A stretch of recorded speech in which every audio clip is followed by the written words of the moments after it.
ਕੁਝ ਰਿਸ਼ਤੇ ਬਹੁ ਅਨਮੋਲ ਹੁੰਦੇ ਨੇ, ਜਿਵੇਂ ਪਿਓ ਤੇ ਮਾਂ ਦਾ ਰਿਸ਼ਤਾ। ਜਿਵੇਂ ਦਿਲ ਤੇ ਧੜਕਨ ਇੱਕ ਸ਼ੈ ਹੈ, ਜਿਵੇਂ ਬੁੱਤ ਤੇ ਸਾਹ ਦਾ ਰਿਸ਼ਤਾ। ਜਿਵੇਂ ਬੁੱਤ ਤੇ ਸਾਹ ਦਾ ਰਿਸ਼ਤਾ।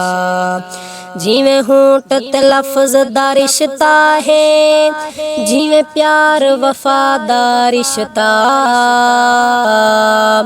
बहु कीमती होंदन अली अहमद भीण भीरा दा रिश्ता।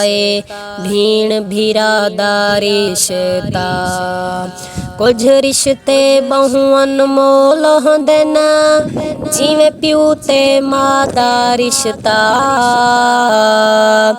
जिवें दिल ते धड़कन एक शै है, जिवें बुत ते साह दा रिश्ता। जिवें बुत ते साह दा रिश्ता। जिवें होंठ ते लफ़ज़ दा रिश्ता है, जिवें प्यार वफा दा रिश्ता। बहु कीमती होंदन अली अहमद भीण भीरा दा रिश्ता। भीण भीरा दा रिश्ता।